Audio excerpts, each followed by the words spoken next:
Yep. Welcome back to day 2 of our pop-up lounge. Thomas and I were talking, by the way, my name is Asa Nilsson, and this is my husband Thomas Hey, hey, Kindbed. Hey, hey. hello. And we are coming to you Swedish Death Cleaners from Västerås, Sweden. And yesterday we were discussing the fact that our 25-minute video felt more like a podcast episode than a pop-up meet and Q&A because we didn't get any questions, so we had nothing really to answer.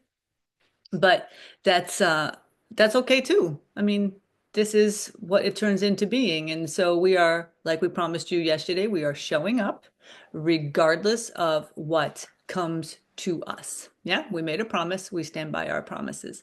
So yesterday we talked a little bit about what Swedish death cleaning is and how, excuse me, you can do it yourself.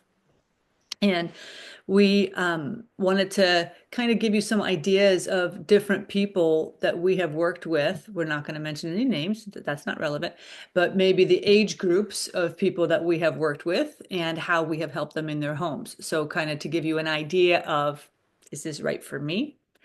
Meaning, should I start doing this work myself? Can I start doing this work myself? Sure. Okay.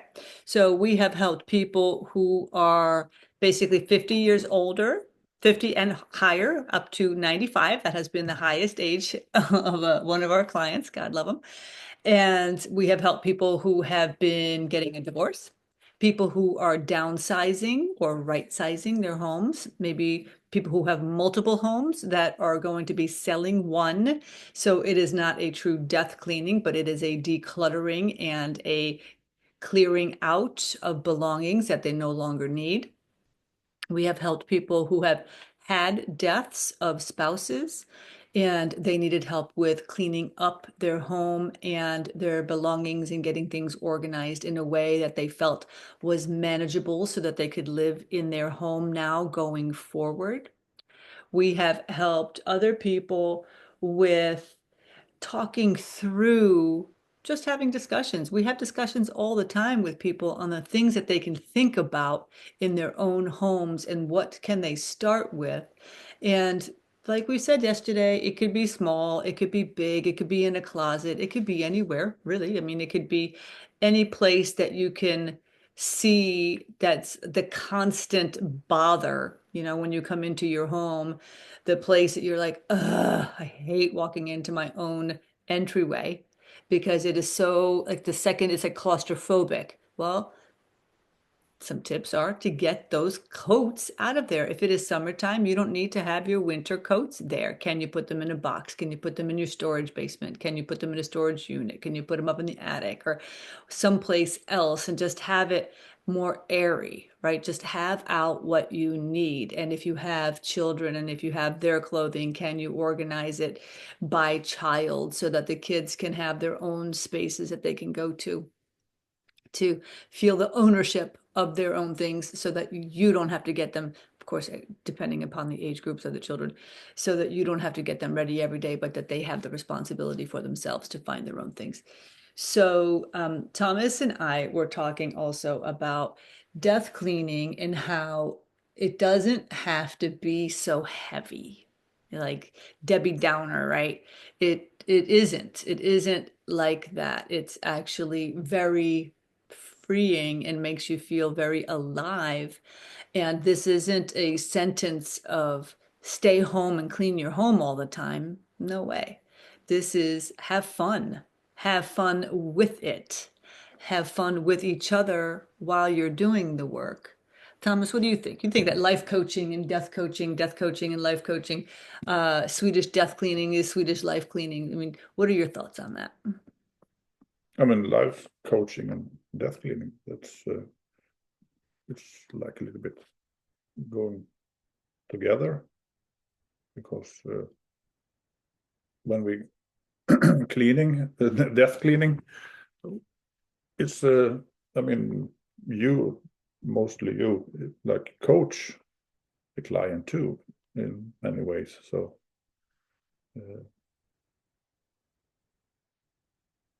because they are sad sometimes and they will tell you stories about things, stuff, and that's a part of our job too, to sit and listen. So, and you also like coach them in many ways, Yeah. not just the stuff or Not just their yeah. belongings, not just moving the belongings. Well, we were having I was having a conversation this morning, a 7 a.m. conference call with these beautiful women that are declutterers down under.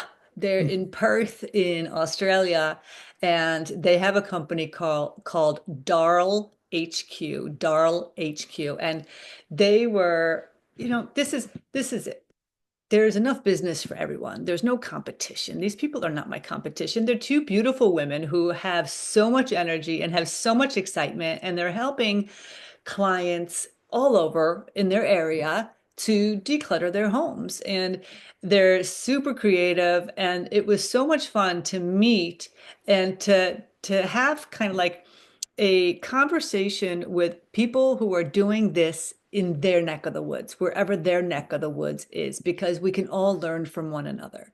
So they work primarily with decluttering, and I work primarily with Swedish death cleaning and decluttering. It does fall together. But we had a really interesting conversation of what is really Swedish death cleaning about, and that there is a lot of heaviness that can come with it.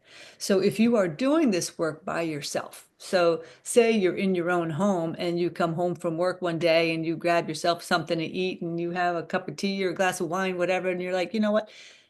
I'm going to start. I'm going to start today.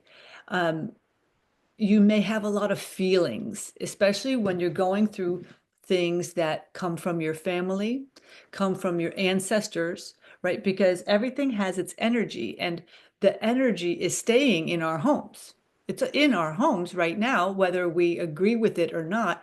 And sometimes we get completely overwhelmed by the outside world, understandably, especially right now. And we do not want to be tone deaf. Today is July 30th, and there was just an earthquake in out here outside of Russia. You could talk Yeah, I about heard it. it on the news this morning. So Ugh. we don't know yet really what's going to happen. So No, we don't know. it's There's a scary. tsunami that's coming, and Yeah. who all is affected and impacted by this. This is it. This is this is not to be doom and gloom. This is to talk about in life, life happens, and we cannot fix, manage, and control anything, really anything. And who knew that somebody was going to be waking up at 1 o'clock in the morning with an earthquake of 8.7 on the Richter scale, 8.8, I think. 8.8 on the Richter scale, and it's in Japan. I mean, it's awful. It is awful. We do not know. So how can we have our lives together as much as we possibly can right now?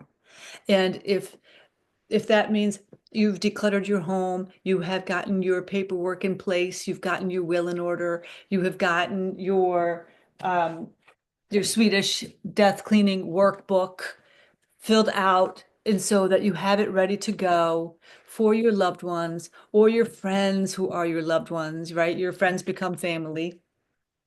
If anything were to, God forbid, happen, okay? And accidents happen all the time. So how can we be as prepared as possible? Just clean it up. Yeah.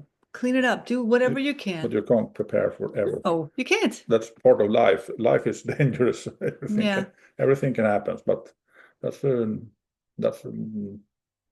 kind of nice part of life too. It's The unknown. unpredictable. We don't know what's No. no. In a good way and a bad way.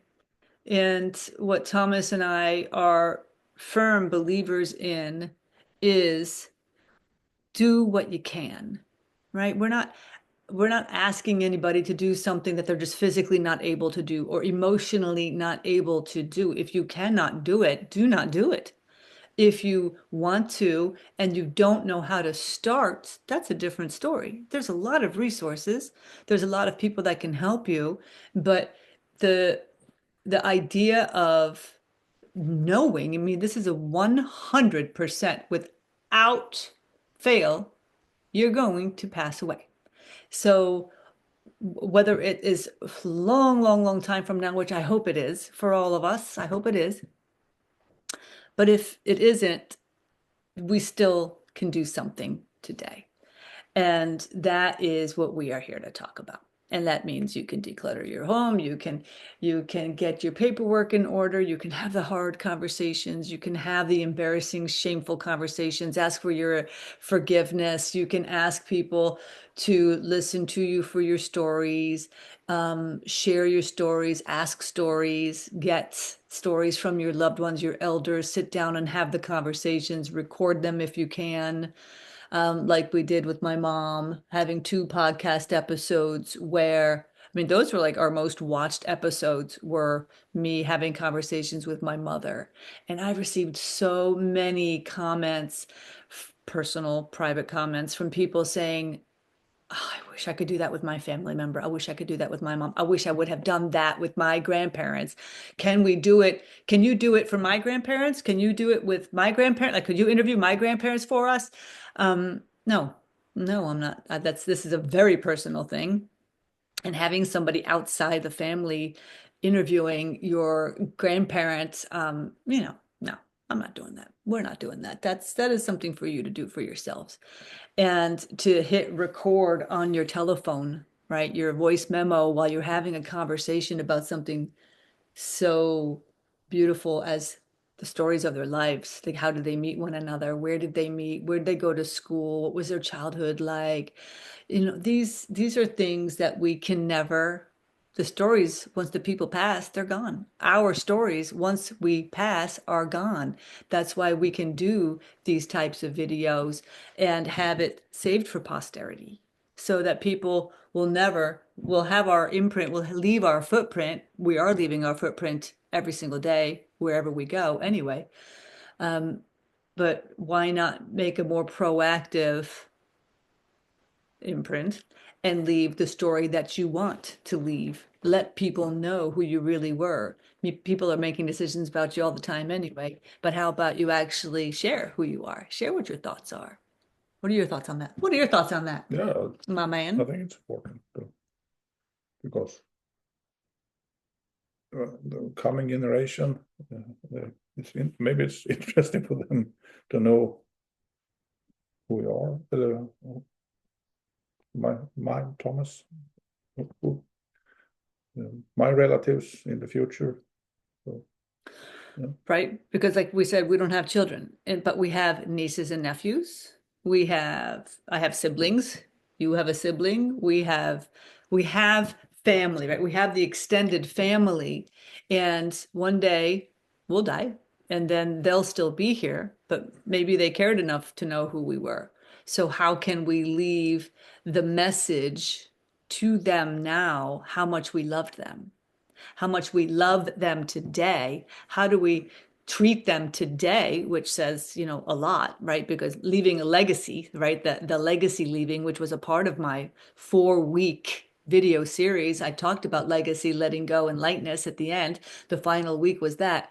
How do we leave a legacy if we think the things that we leave behind are our legacy?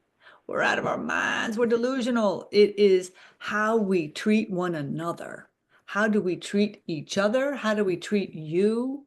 Do we show up when you need us? Or do we say, yeah, listen, if you need something, just let us know? No, this is part of grief coaching. This is a part of going through this process and losing a loved one. We know who shows up for us. We'll always be surprised. We'll always be surprised who shows up for us when we need each other the most. I used to have this friend, may he rest in peace. One of my best friends died back right after my father passed away. 2 weeks after my dad died, my friend Greg died. And he always used to say to me, he was always joking. He's like, baby girl, I'll be with you through thick and thin. But when it starts getting thick, I'm thinning out.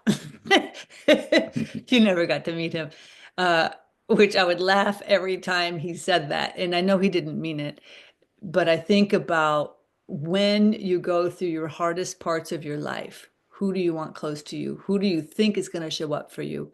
You'll be surprised. I've always been surprised. So this is day 2. Not one person asked questions again. Not one question. So we laugh. We're a little bit, that's sad. Okay. So what do? We show up anyway. What do? We show up anyway, right? We don't need other people to have us show up, right? That's a personal decision that Thomas and I have made together, that we were going to show up for you.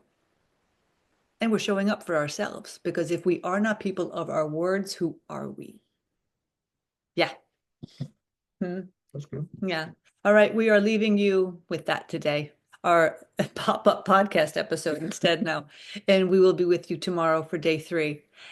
And if we get a question, terrific, we'll answer it. And if we don't, we'll be here anyway, talking about whatever we're going to talk about tomorrow, talking about the weather. And I pray to my friends and family who have family all over the world.